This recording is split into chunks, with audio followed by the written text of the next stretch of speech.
not as a defense against Russia. It continued afterwards.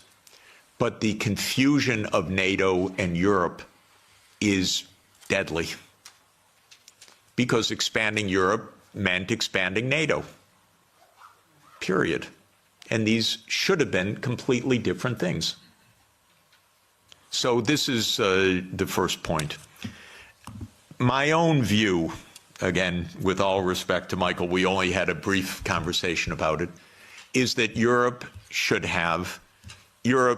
basically should have its own foreign policy and its own military security, its own strategic autonomy, so-called. And it should. I'm in favor of that. I would disband NATO, and maybe Trump is going to do it anyway.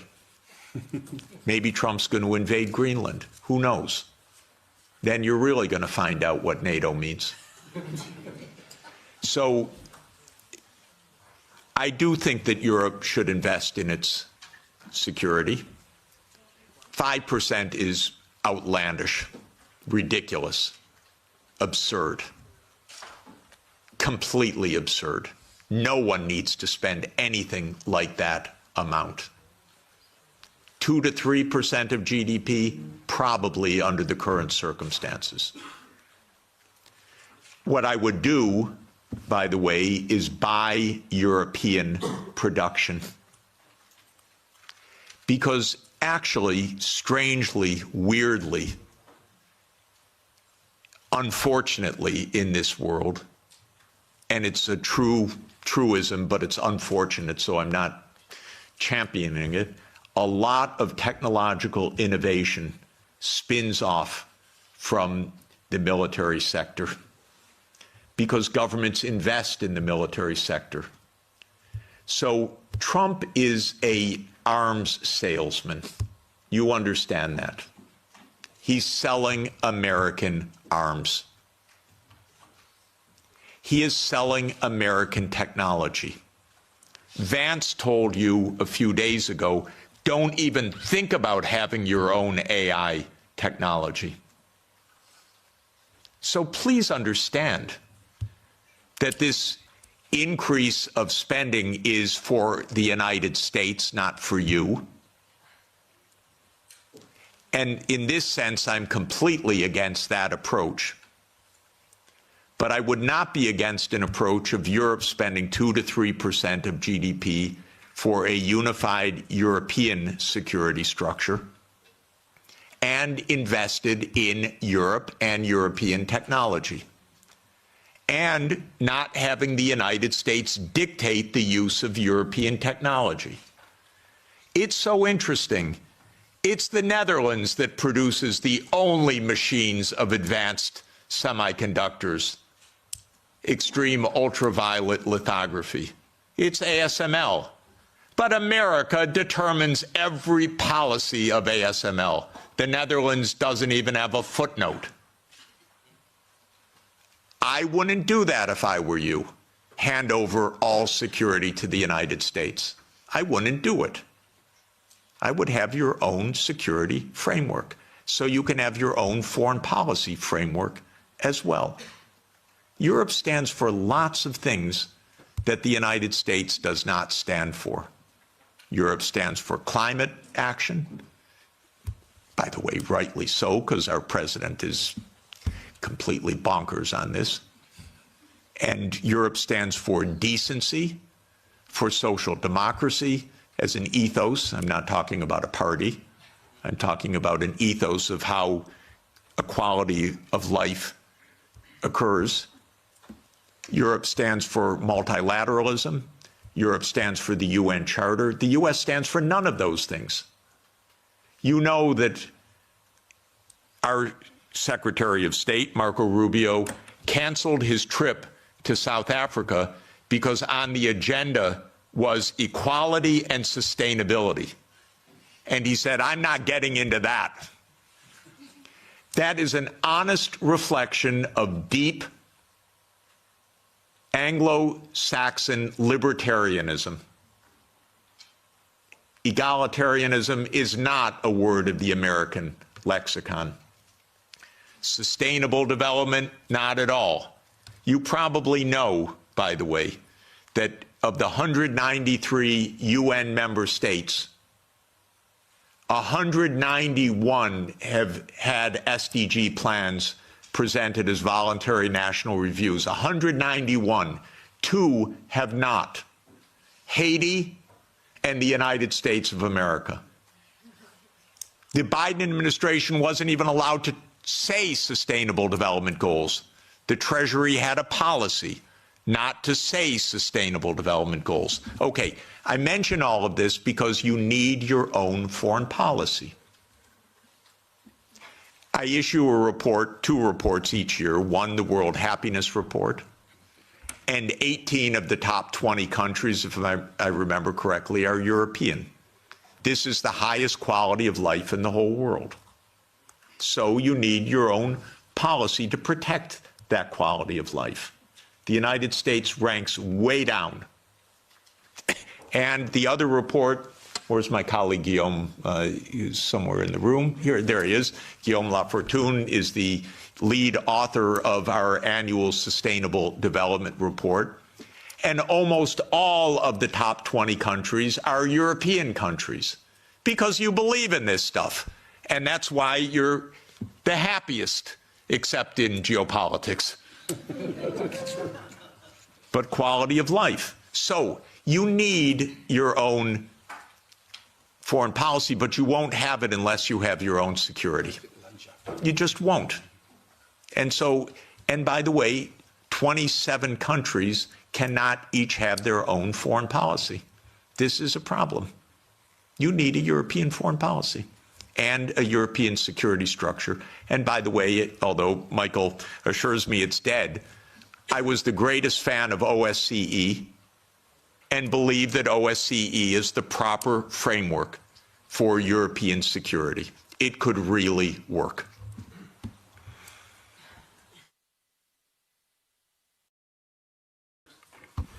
Thank you very much. Yeah, okay. Thank you, Professor. I am from Slovakia, and my Prime Minister, Robert Fico, was almost shot dead because the opinions you had the similar with him. Yes, we are, as a Slovakia, Slovak government, of the few countries in the European Union, we are talking to Russians. 2 months ago, I was talking with Mr. Medvedev. In 2 weeks, I will be talking in Duma with Mr. Slutsky, who is the chairman of the Russian Foreign Affairs Committee in Moscow. Maybe my question is, what would be your message to Russians in this moment? Because as I heard, they are on the victorious wave. They have no reason not to conquer the Donbass because that's their war aim.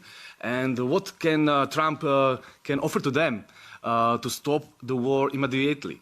What would be the message for Russians from your side? Thank you very much.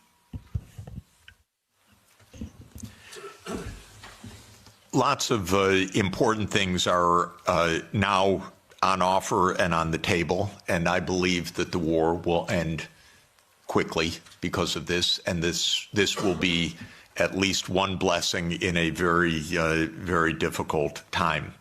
Exactly what the settlement will be, I think, is now only a question of the territorial issues, and that is whether it is the complete 4 oblasts, including all of Kherson and Zaporizhia, or whether it is on the contact line and how all of this will be negotiated. I'm not in the room of the negotiations, so I can't really say more, but the basis will be there will be territorial concessions, there will be neutrality, there will be security guarantees for Ukraine, for all parties. There will be, at least with the U.S., an end of the economic sanctions. But what counts, of course, is Europe and Russia. I think that there are, and maybe there will be a restoration of nuclear arms negotiations, which would be extraordinarily positive. I think that there are tremendously important issues for Europe to negotiate directly with Russia. And so I would urge President Costa and the leadership of Europe to open direct discussions with President Putin because European security is on the table. I know the Russian leaders, many of them quite well. They are good negotiators, and you should negotiate with them, and you should negotiate well with them. I would ask them some questions. I would ask them, what are the security guarantees that can work so that this war ends permanently? What are the security guarantees for the Baltic states? What should be done? Part of the process of negotiation is actually to ask the other side about your concerns, not just to know what they know as you think is true, but actually to ask, we have a real problem, we have a real worry, what are the guarantees? Well, I want to know the answers also. By the way, I know Mr. Lavrov, Minister Lavrov, for 30 years. I regard him as a brilliant foreign minister. Talk with him, negotiate with him, get ideas, put ideas on the table, put counter ideas on the table. I don't think all of this can be settled by pure reason because of oneself. You settle wars by negotiating and understanding what are the real issues, and you don't call the other side a liar when they express their issues. You work out what the implications of that are for the mutual benefit of peace. So the most important thing is stop the yelling, stop the warmongering, and discuss with the Russian counterparts. And don't beg to be at the table with the United States. You don't need to be in the room with the United States. You're Europe. You should be in the room with Europe and Russia. If the United States wants to join, that's fine. But to beg, no. And by the way, Europe does not need to have Ukraine in the room when Europe talks with Russia. You have a lot of issues, direct issues. Don't hand over your foreign policy to anybody, not to the United States, not to Ukraine, not to Israel. Keep a European foreign policy. This is the basic idea.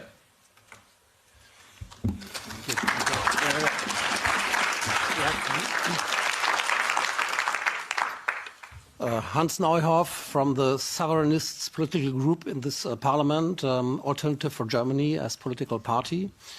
First of all, let me thank you, Mr. Sachs, for being here and sharing your ideas with us, and be assured that many of your ideas and of your colleague John Mersheimer have well been received by political groups here and have been integrated into our agenda.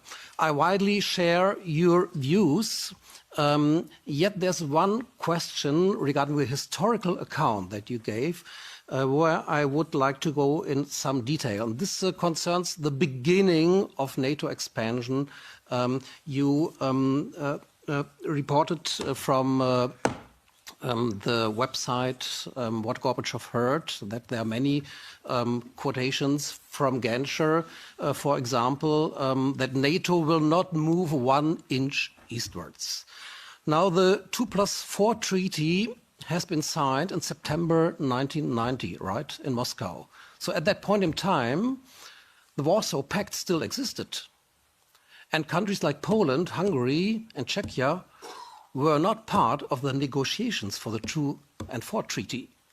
So the Warsaw Pact actually dissolved in July 1991, and the Soviet Union dissolved in December 1991.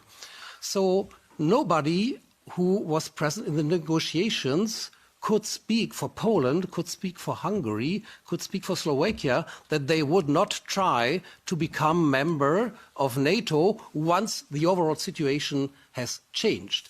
So the counter-argument, which we have to counter, is that it was on the will of these countries, of Poland, of Hungary, of Slovakia, that they wanted to join NATO because of the very history they had with the Soviet Union. And of course, Russia was still perceived in a way as a follower of the Soviet Union. So how do you counter that argument?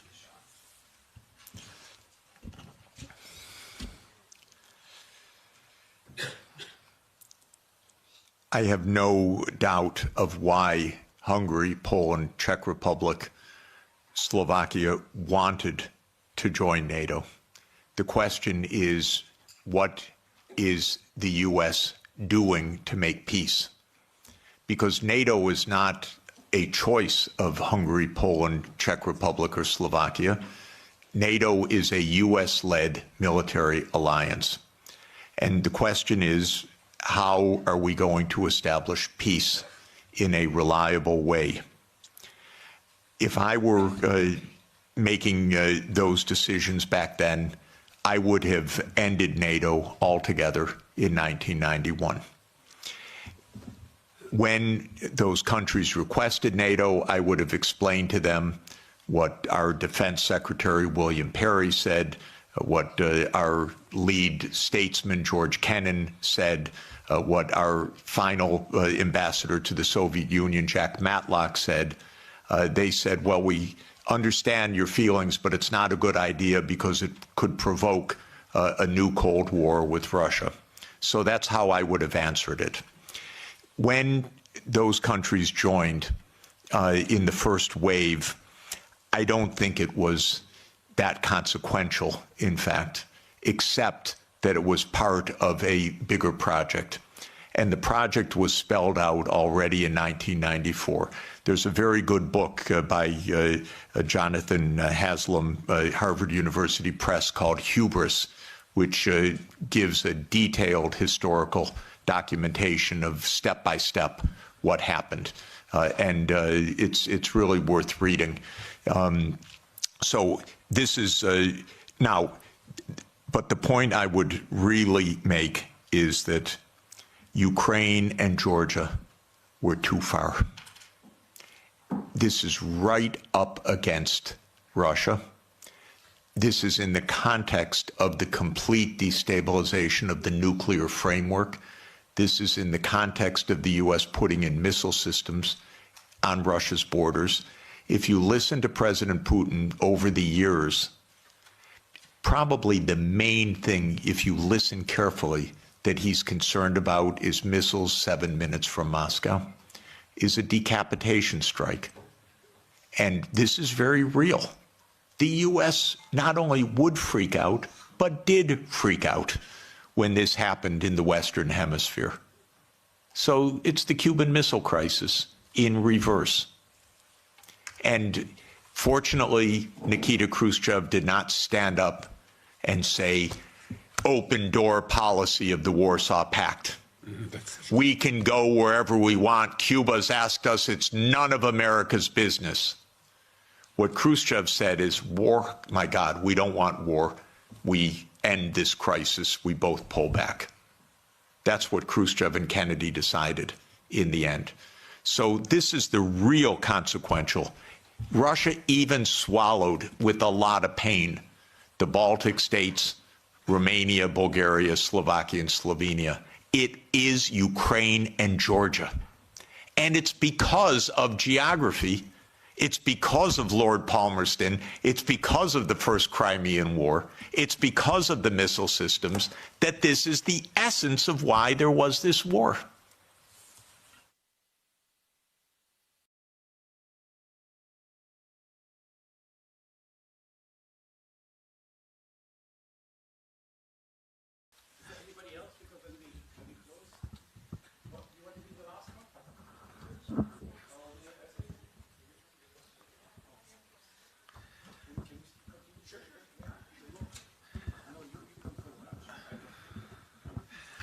Thank you very much, Professor Sachs, for coming. You've mentioned that the European Union needs to formulate its own foreign policy. In the past, the German-Franco alliance was a big driver for those policies. Now, with the Ukraine war, arguably that received a crack. Do you think that in the future, when the European Union is going to formulate its new foreign policy, that they are going to be again on the front seat, or should it be other countries or other blocs trying to make that change? Thank you very much. Oh, it's hard. It's hard because, of course, you don't yet have a constitution for Europe which really underpins a European foreign policy. And it can't be by unanimity. There has to be a structure in which Europe can speak as Europe, even with some dissent, but with a European policy. I don't want to oversimplify how to get there exactly, but even with the structures you have, you could do a lot better with negotiating directly. The first rule is your diplomats should be diplomats, not secretaries of war.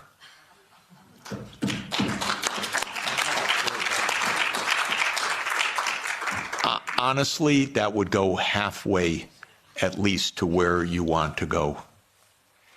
A diplomat is a very special kind of talent. A diplomat is trained to sit together with the other side and to listen, to shake hands, to smile, and to be pleasant. It's very hard. It's a skill. It's training. It's a profession. It's not a game. You need that kind of diplomacy. I'm sorry, we are not hearing anything like that. I'll just make a couple complaints. First, Europe is not NATO, as I said. I thought Stoltenberg was the worst, but I was wrong.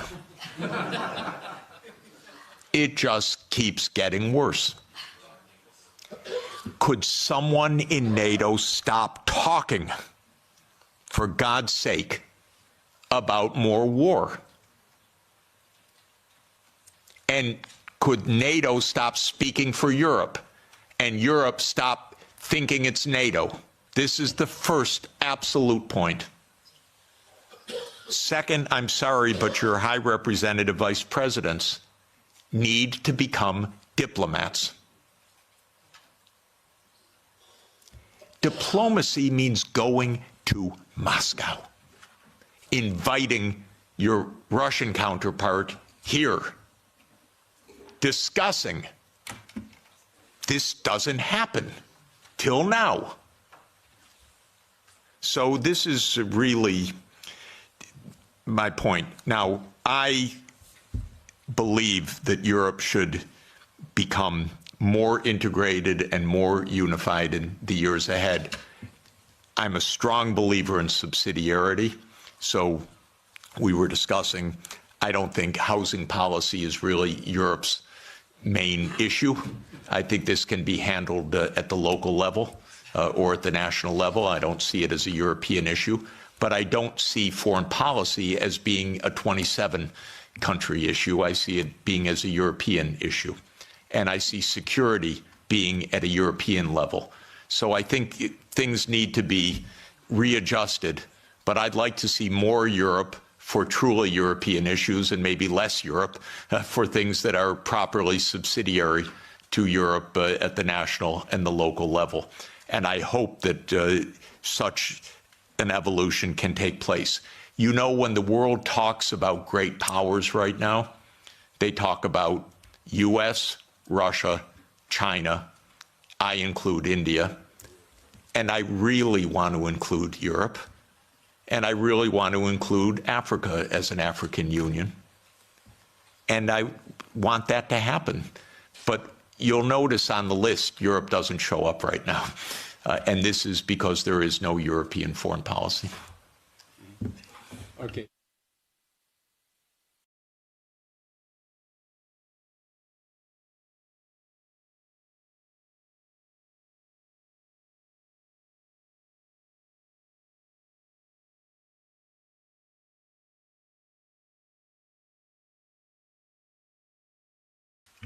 Thank you very much, and thank you very much, Professor, for this very courageous speech, very clear speech also that you made. I'm an MEP from Luxembourg. My question is the following. What are the long-term consequences of this lost war? We lost the war, now we have an uncertain future for NATO. We have also clearly, and you referred to it, the marginalization of Europe. We have a strengthening of the BRICS countries, which can be rivals in many respects. So will there be a future for a collective West over the next 20 or 30 years? Thank you very much. I don't believe there is a collective West. I believe that there is a United States and Europe that are in some areas in parallel interests and in many areas not in parallel interest. I want Europe to lead sustainable development, climate transformation, global decency. I believe if the world looked more like Europe, it'd be a happier, more peaceful, safer world. And longevity and better food, by the way. But just saying, in any event, Europe has a vocation that is rather different from the American tradition and, frankly, from the Anglo-Saxon tradition, because it's been 200 years of Anglo-Saxon hegemony or aspirational hegemony. The British still believe they run the world. It's amazing what nostalgia means. They don't even stop. It's almost like a Monty Python skit, actually. But in any event, where was I? I'm thinking of Monty Python when the knight gets all his limbs cut off and says, "Everything's fine, I'm victorious." That's Britain, unfortunately, and so it's really terrible. So no, I don't believe in the collective West. I don't believe in the global South. I don't believe in all these geographies don't even make sense, because I'm actually, I look at maps a lot, and the global South is mostly in the north, and the West is not even west, and so I don't even understand what this is about. I do believe that we could be in a true age of abundance if we got our heads on straight. We're in the biggest technological advance in human history. It's truly amazing what can be done right now. I marvel at the fact that somebody who knows no chemistry won the Nobel Peace Prize for chemistry because he's very good at deep neural networks, a genius, Demis Hassabis. They figured out protein folding that generations of biochemists spent their whole lives on. And now DeepMind figured out how to do it, by the thousands of proteins. We have friends that spent their entire life on one protein, brilliant friends. And now what we can do. So if actually, and same with renewable energy, as everybody knows, the price has come down by more than 2 orders of magnitude, the costs. We could transform the planet, we could protect the climate system, we could protect biodiversity, we could ensure every child gets a good education, we could do so many wonderful things right now. And so what do we need to do that? In my view, we need peace, most importantly. And my basic point is there are no deep reasons for conflict anywhere. As every conflict I study is just a mistake. It's not, we are not struggling for Lebensraum. That idea that came from Malthus and that became a Nazi idea was always a wrong idea. It was a mistake, a fundamental intellectual mistake. An intellectual mistake, by the way, because leading scientists adopted the idea that we had race wars, we had national wars, we had wars of survival because we don't have enough on the planet. As an economist, I can tell you, we have plenty on the planet for everybody's development. Plenty. We're not in a conflict with China. We're not in a conflict with Russia. If we calm down, if you ask about the long term is very good, thank you. The long term, if we don't blow ourselves up, is very good. And so this is what we should aim for, a positive shared vision under international law. Because of our technology, things operate at a regional scale now. It used to be it was villages, then it was small areas, then it was unification of countries. Now it's regional. That's not just because regions are wonderful, it's because the underlying technological realities say Europe should be an integrated area by transport, by fast rail, by digital, and so there's Europe. The politics follows the technological realities to a very important extent. We're in a world of regions now. So Europe should be Europe with subsidiarity. Don't lose all of the wonderful, wonderful national and local elements. But Europe should be Europe. So the good side is I want Europe to have diplomacy, for example, with ASEAN. I spend a lot of time with the ASEAN countries. If the EU Green Deal, wonderful idea. I said many years ago, okay, to the ASEAN leaders, make an ASEAN Green Deal, and then talk with the Europeans so that you have this wonderful relationship, trade, investment, technology. So last year they announced an ASEAN Green Deal. What did Europe do about it? Nothing. It said, sorry, we're in the Ukraine war, thank you. No interest. So this is my point. The prospects are very positive if we construct the peace.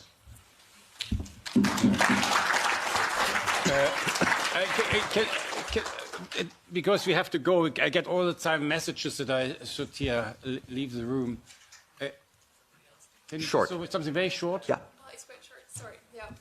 Thank you a lot for the lecture. I wanted to ask, do you think way out of the conflict is some sort of style of Finlandization? And then also, do you think is that the way you would have liked to see, for example, Finland and Sweden's NATO process that do you think that a way out of the conflict is some kind of style of Finlandization? And then, is that what you would have? Is that what you would have liked to see, Sweden and Finland's foreign policy as an example? Is that instead of them becoming members of NATO, is that the way that you would have liked to see these countries handle their foreign policy? And do you think that these countries that border Russia should just kind of succumb to their fate that, okay, we can't provoke Russia, this is the way we have to live? And then, very good. Excellent question. And let me just report one part about Finlandization. Finlandization landed Finland #1 in the World Happiness Report year after year. Rich, successful, happy, and secure. That's pre-NATO. So Finlandization was a wonderful thing. #1 in the world. When Sweden and Finland and Austria were neutral. Bravo, smart. When Ukraine was neutral, smart. If you have two superpowers, keep them apart a little bit. You don't have to be right with your nose up against each other, especially if one of them, the U.S., is pushing its nose into the other one. And so Finlandization, to my mind, has a very positive connotation. So does Austrianization. Austria, in 1955, signed its neutrality. The Soviet army left. And Austria is a wonderful place, by the way. Absolutely wonderful. And so this is basic how to avoid conflict. If the United States had any sense at all, it would have left these countries as a neutral space in between the U.S. military and Russia. But that's where the U.S. lost it. Okay. Thank you very much. Let me... I just want to end with an appeal. I think we both agree that we will have the war will end within a month or two. That means the fighting will end. It doesn't mean that we will have peace in Europe. The peace in Europe, that has to be done by us, by Europeans, not by a president from the United States. We have to create this peace, and that is Europe, which includes, of course, Belarus, Russia, and all these other countries. So we have to do something. And we are here, a parliament. As a parliamentarians, we represent people. We are the only legitimate, democratically legitimate institution in the European Union. Maybe we should have become all a little bit more proactive in trying to move this peace process forwards across party lines. I think, I don't know how many parties here really are, but that we can talk to each other without saying, you're from this party, you're from this party. I think we really have to concentrate. If here we could not take more initiative from the parliament vis-à-vis the commission and saying, we are presenting the people, not you. We are presenting the people. And these people in Europe want peace, and that's what we should go. So maybe this is the beginning of one. We will make every month, I will organize with my colleagues the same thing here about different topics, which were all around it. And we hope that this one we get a discussion that is different what we have in the plenum, where we basically don't have a discussion, but that we have a discussion and also across the party, and invite also people from other political parties. We don't bite anybody. Let's discuss it. In the end, we all want the same peace for the next generation. And I have plenty of children and grandchildren, you too, and that's what we need. Okay, thank you very much, Professor Sachs.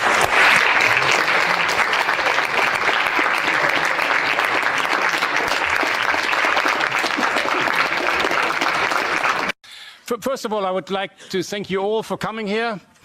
We didn't expect actually that so many people come. We're very pleased about this.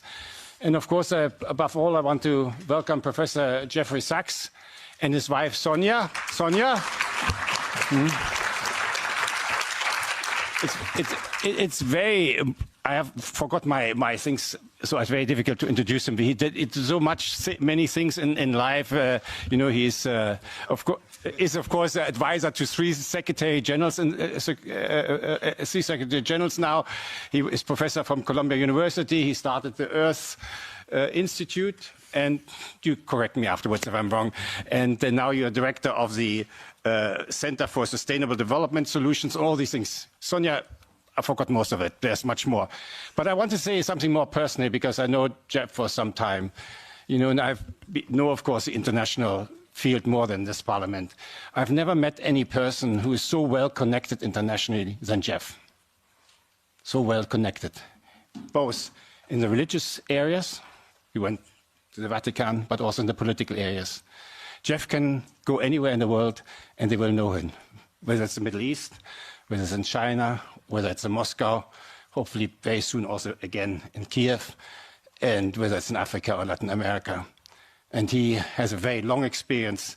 I would say the people he knows are alive or dead, because he does this type of job since a very long time.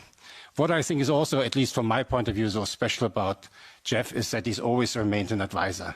He has never tried to enter any political field, to align with any political party, so he has remained independent, and that, of course, adds to his credibility. And I think that's also the reason, at least for me, and maybe many of you will agree, that he has become a spokesman in economics, sustainable development, environment, and of course in politics. And today, Jeff is probably the person in the world to speak up for peace, everywhere for peace, which is all these things combined. And therefore, I'm very happy that you're here, and very proud also that you followed my our invitations. And he will talk about the geopolitics of peace. Now, Jeff is coming now to the Parliament when the European Union is in turmoil for whatever. I don't want to value this, but I think we have now the Ukraine war. It's an American initiative. Europe will not sit on the table, although this is a war on European soil. And so we are in a very difficult situation. I think we don't know in what directions to go. I'm here since 6 months in this parliament, and for somebody who worked for the UN, I was actually quite shocked to learn that this parliament speaks only about war, and that you can, with force, create solutions. in the UN, we always spoke differently in all the countries. And when I say here things which I say actually in all the war countries I've been to, and I've been 34 years in war countries, I'm booed for these things. But I think we have now to rethink what we want to do. And I hope the European Union will also come, because I'm pro-European Union, will come to realize that we have also to see how we seek peace and how we manage peace and how we create again a peaceful Europe. And Jeff might give us, for these things, some insight. Thank you very much. Great.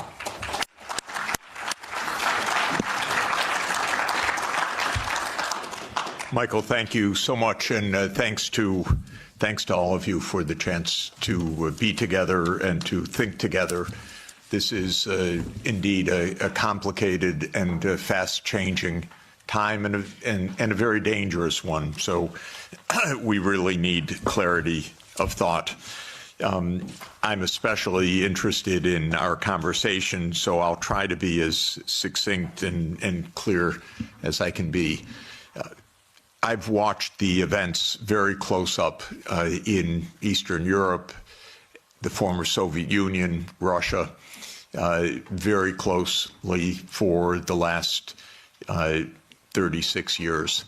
I was an advisor to the Polish government in 1989, to President Gorbachev in 1990 and 91, to President Yeltsin in 1991 to 1993, to President Kuchma of Ukraine in 1993-94. I helped introduce the Estonian currency. I helped several countries in former Yugoslavia, especially Slovenia. I've watched the events very close up for 36 years.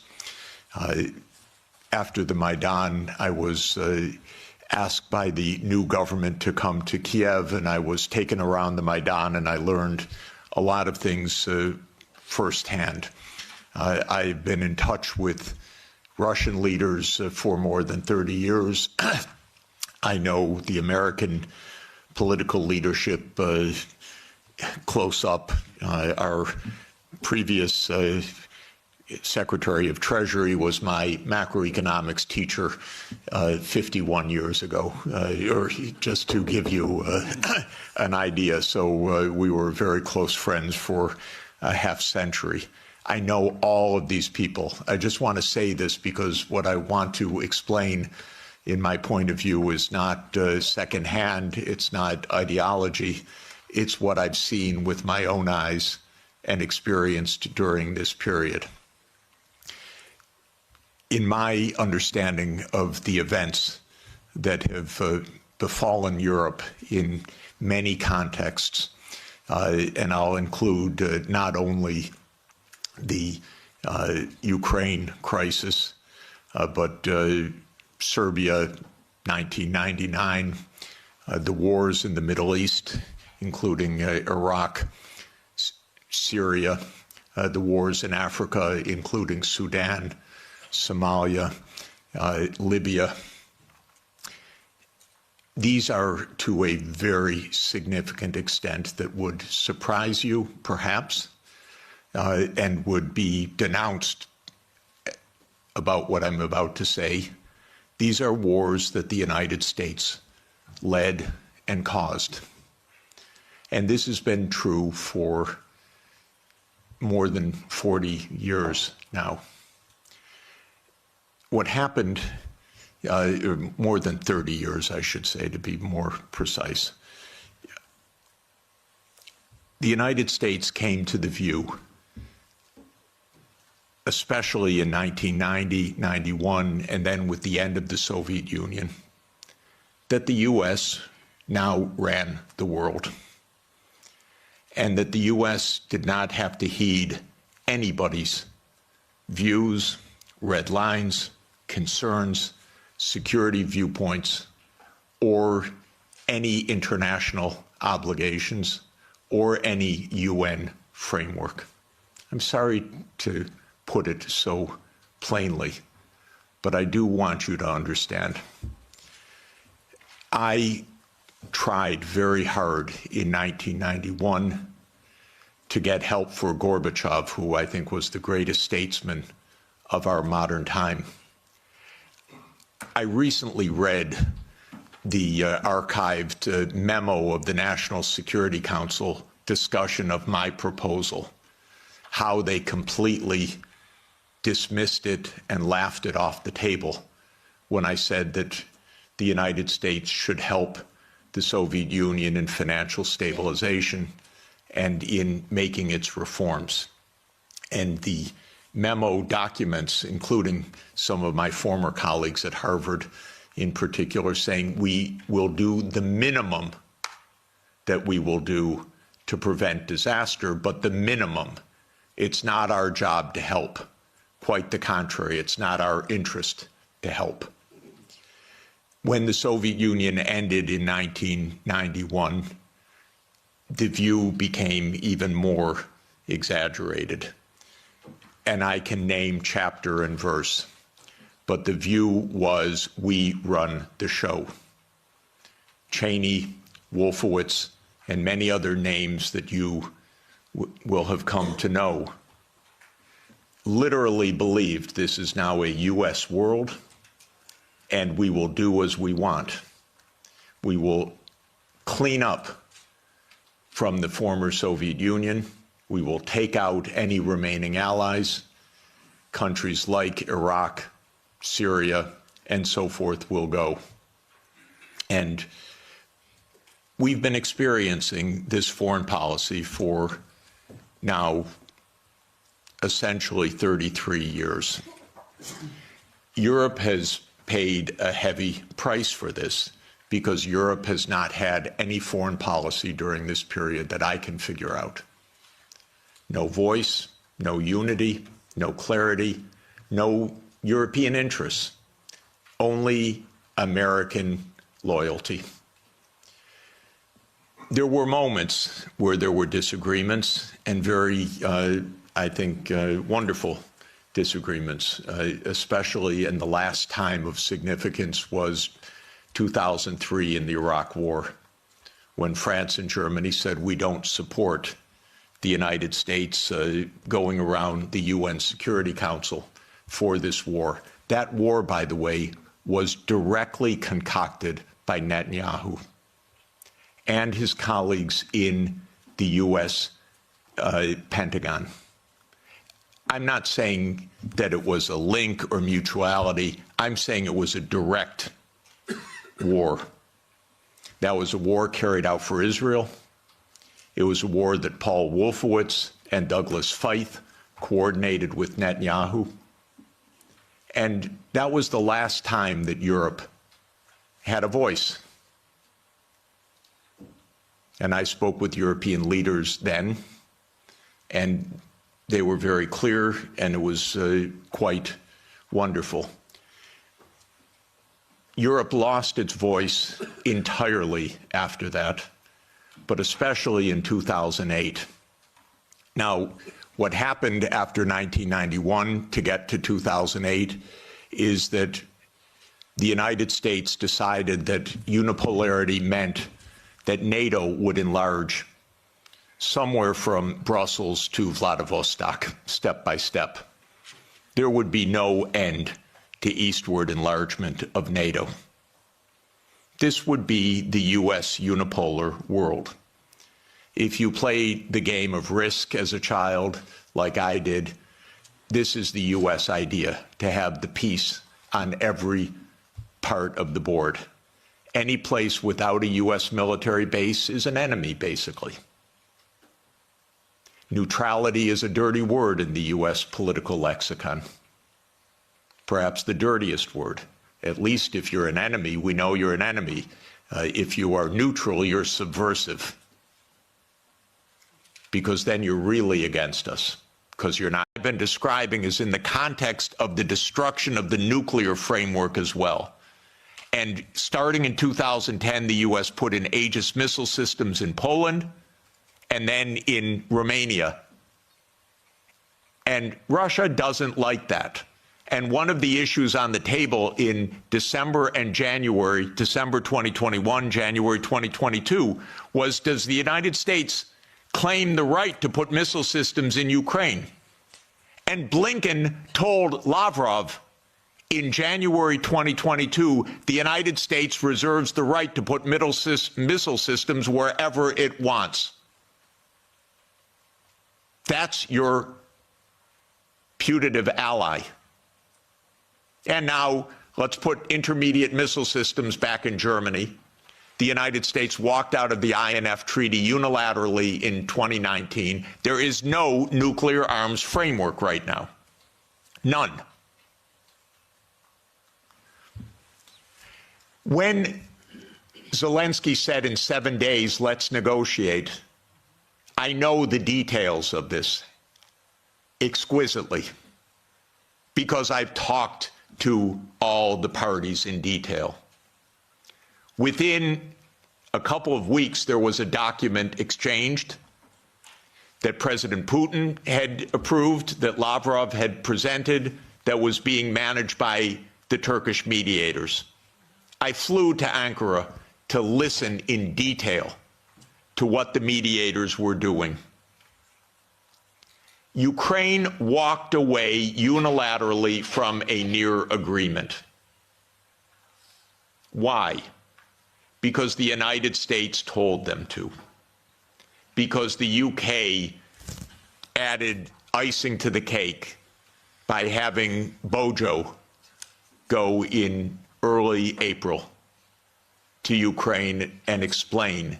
And he has recently, and if your security is in the hands of Boris Johnson, God help us all. Keith Starmer turns out to be even worse. It's unimaginable, but it is true. Boris Johnson has explained, and you can look it up on the website, that what's at stake here is Western hegemony. Not Ukraine, Western hegemony. Michael and I met at the Vatican with a group in the spring of 2022, where we wrote a document explaining nothing good can come out of this war for Ukraine. Negotiate now, because anything that takes time will mean massive amounts of deaths, risk of nuclear escalation, and likely loss of the war. I want to change one word from what we wrote then. Nothing was wrong in that document. And since that document, since the U.S. talked the negotiators away from the table, about 1 million Ukrainians have died or been severely wounded. And the American senators, who are as nasty and cynical and corrupt as imaginable, say this is wonderful expenditure of our money because no Americans are dying. It's the pure proxy war. One of our senators nearby me, Blumenthal, says this out loud. Mitt Romney says this out loud. It's best money America can spend. No Americans are dying. It's unreal. Now, just to bring us up to yesterday, this failed. This project failed. The idea of the project was that Russia would fold its hand. The idea all along was Russia can't resist, as Zbigniew Brzezinski explained in 1997. The Americans thought we have the upper hand. We're going to win because we're going to bluff them. They're not really going to fight. They're not really going to mobilize. The nuclear option of cutting them out of SWIFT, that's going to do them in. The economic sanctions, that's going to do them in. The HIMARS, that's going to do them in. The ATACMS, the F-16s. Honestly, I've listened to this for 70 years. I've listened to it as semi-understanding, I'd say, for about 56 years. They speak nonsense every day. My country, my government. This is so familiar to me. completely familiar. I begged the Ukrainians, and I had a track record with the Ukrainians. I advised the Ukrainians. I'm not anti-Ukrainian, I'm pro-Ukrainian completely. I said, save your lives, save your sovereignty, save your territory, be neutral. Don't listen to the Americans. I repeated to them the famous adage of Henry Kissinger, that to be an enemy of the United States is dangerous, but to be a friend is fatal. Okay, so let me repeat that for Europe. To be an enemy of the United States is dangerous, but to be a friend is fatal. So let me now finalize a few words about Trump. Trump does not want the losing hand. This is why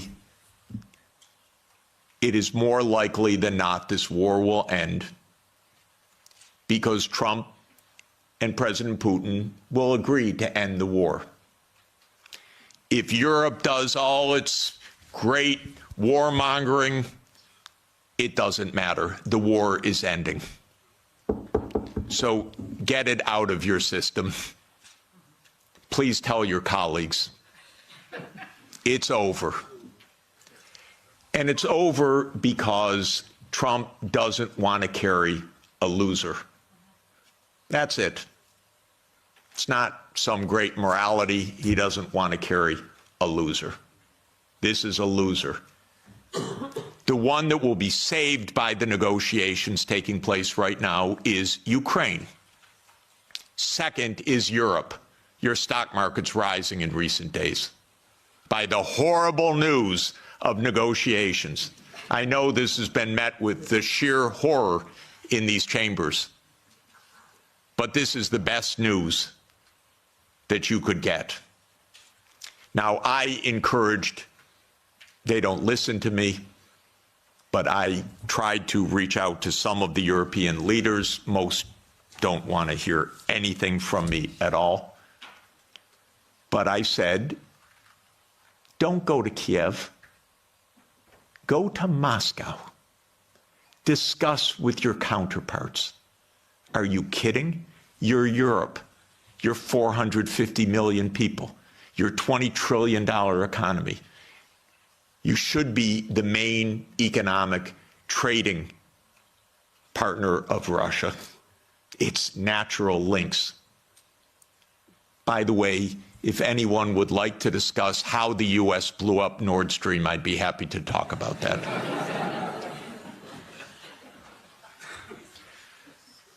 So the Trump administration is imperialist at heart.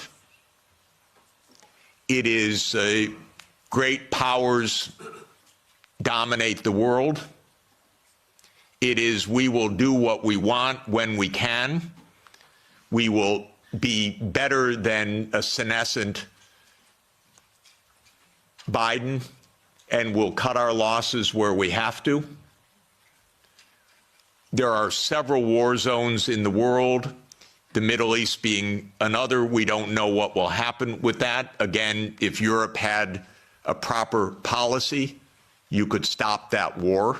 I'll explain how. But war with China is also a possibility.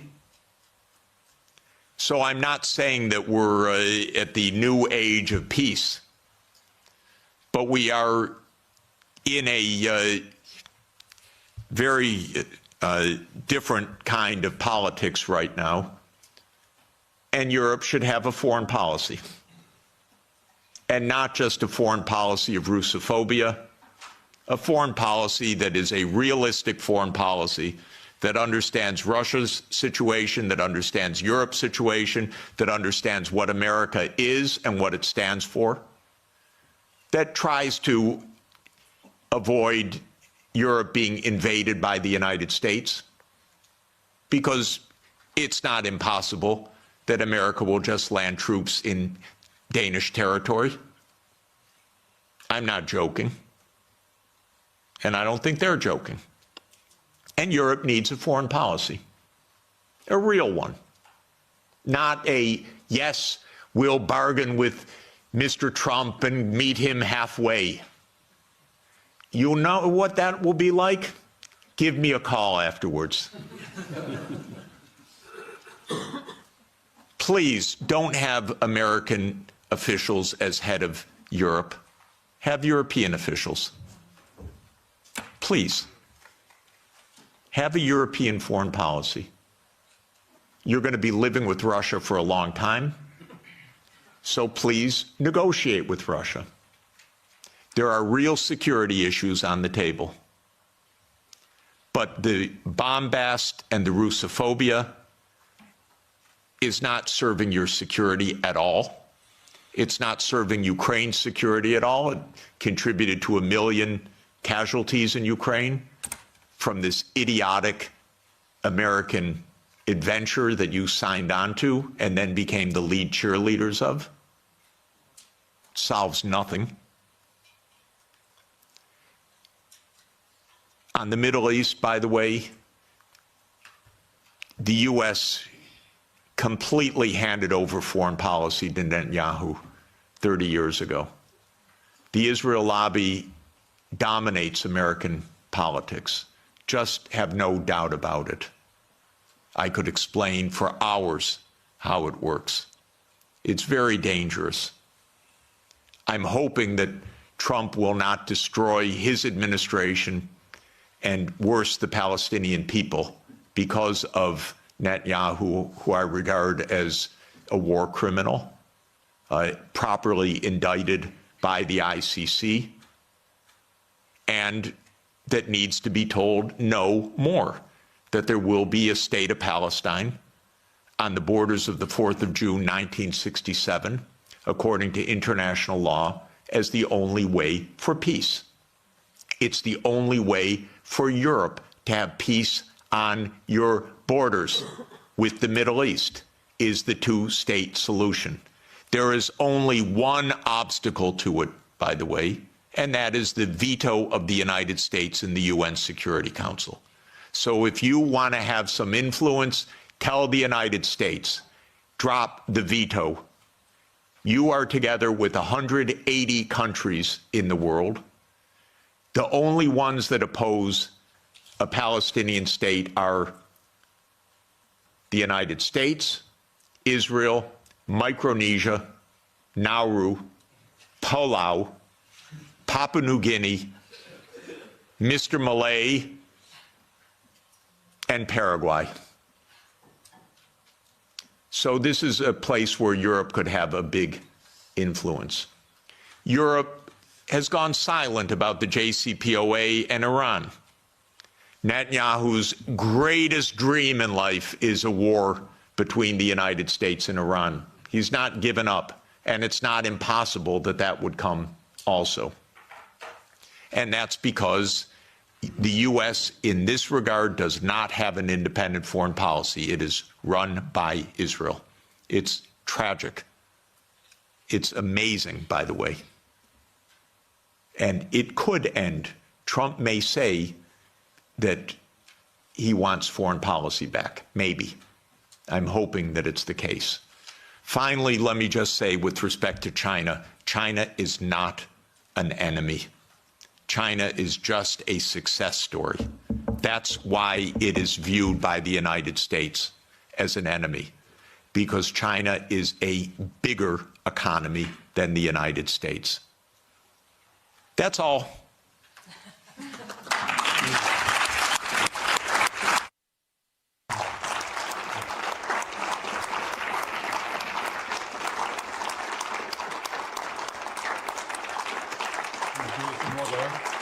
Thanks.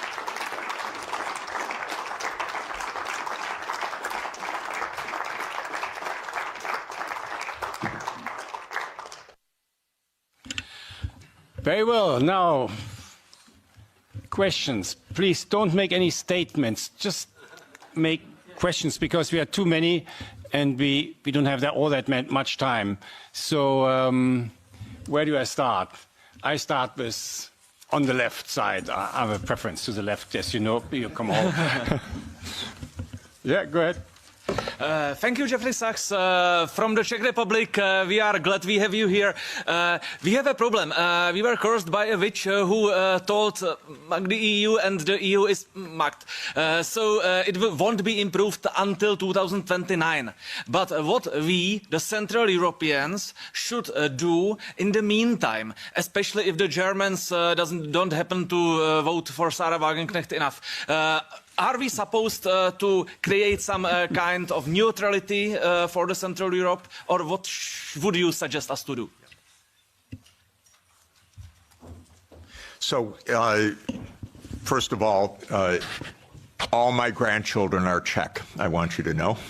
And Sonia is Czech-born and Czech citizen, so we're very proud. I'm the trailing spouse in this, but I'm a Czech wannabe.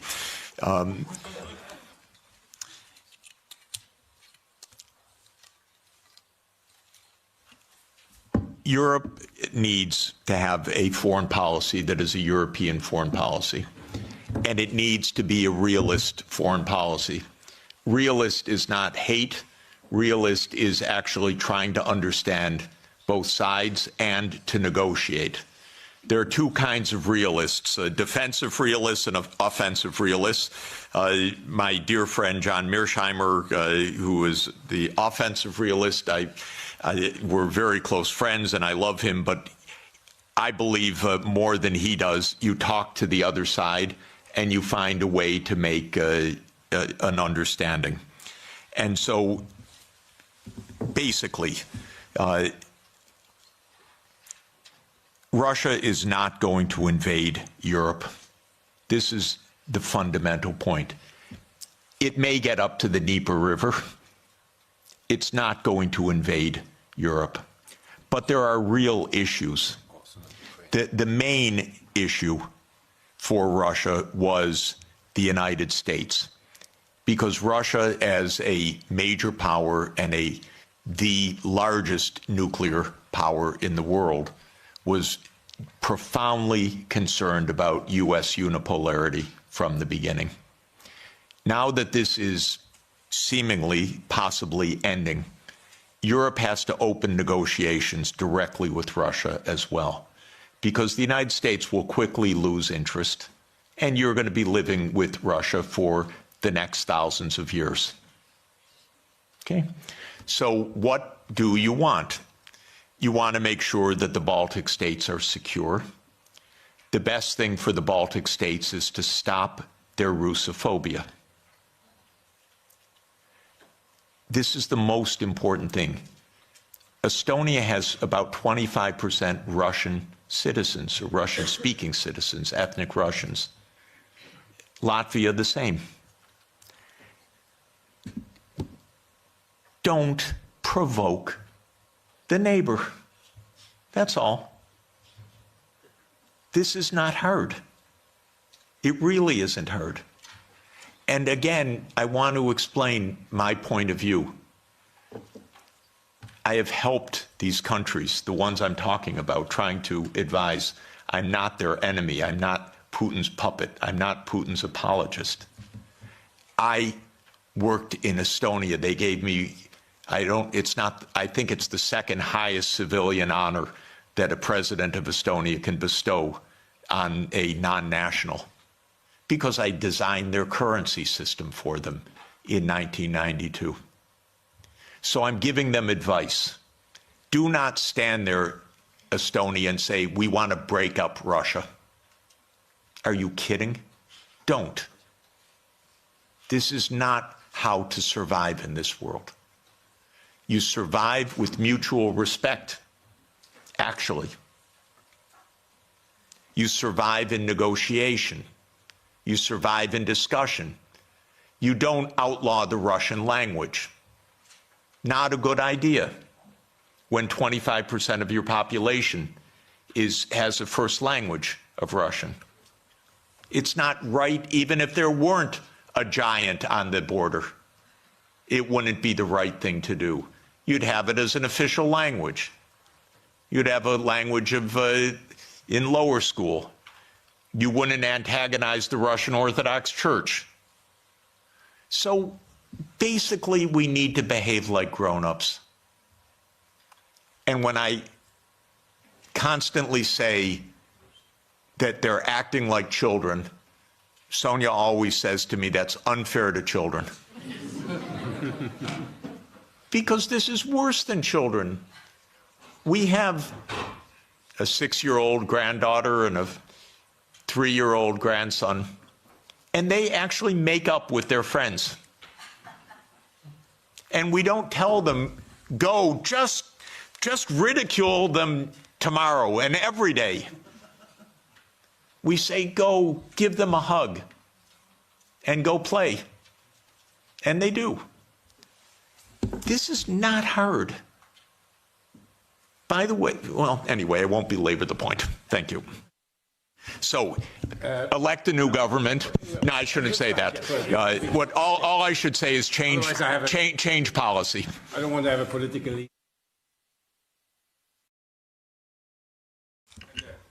Does that work? Yeah. Hi, my name's Ciara. I'm a reporter with the Brussels Times. Thank you for the fascinating talk, Jeffrey. I just wanted to ask you about Trump's statements about wanting NATO members to increase their spending by 5%. And we're now seeing lots of countries scrambling to prove that they're going to do that, including Belgium. And given that Belgium is also the NATO headquarters, I wanted to ask you what would be the appropriate response to those statements by NATO members? Thanks. We don't see exactly eye to eye on this question, so let me give you my own view. My first recommendation, with all respect to Brussels, is move the NATO headquarters somewhere else. I mean it seriously, because one of the worst parts of European policy right now is a complete confusion of Europe and NATO. These are completely different, but they became exactly the same. Europe is much better than NATO. In my opinion, NATO isn't even needed anymore. I would have ended it in 1991. But because the US viewed it as an instrument of hegemony, not as a defense against Russia, it continued afterwards. But the confusion of NATO and Europe is deadly, because expanding Europe meant expanding NATO, period. And these should have been completely different things. So this is the first point. My own view, again, with all respect to Michael, we only had a brief conversation about it, is that Europe basically should have its own foreign policy and its own military security, its own strategic autonomy, so-called. And it should. I'm in favor of that. I would disband NATO, and maybe Trump is going to do it anyway. Maybe Trump's going to invade Greenland. Who knows? Then you're really going to find out what NATO means. So I do think that Europe should invest in its security. 5% is outlandish, ridiculous, absurd, completely absurd. No one needs to spend anything like that amount. 2 to 3% of GDP, probably under the current circumstances. What I would do, by the way, is buy European production. Because actually, strangely, weirdly, unfortunately in this world, and it's a truism, but it's unfortunate, so I'm not championing it, a lot of technological innovation spins off from the military sector because governments invest in the military sector. So Trump is an arms salesman. You understand that. He's selling American arms. He is selling American technology. Vance told you a few days ago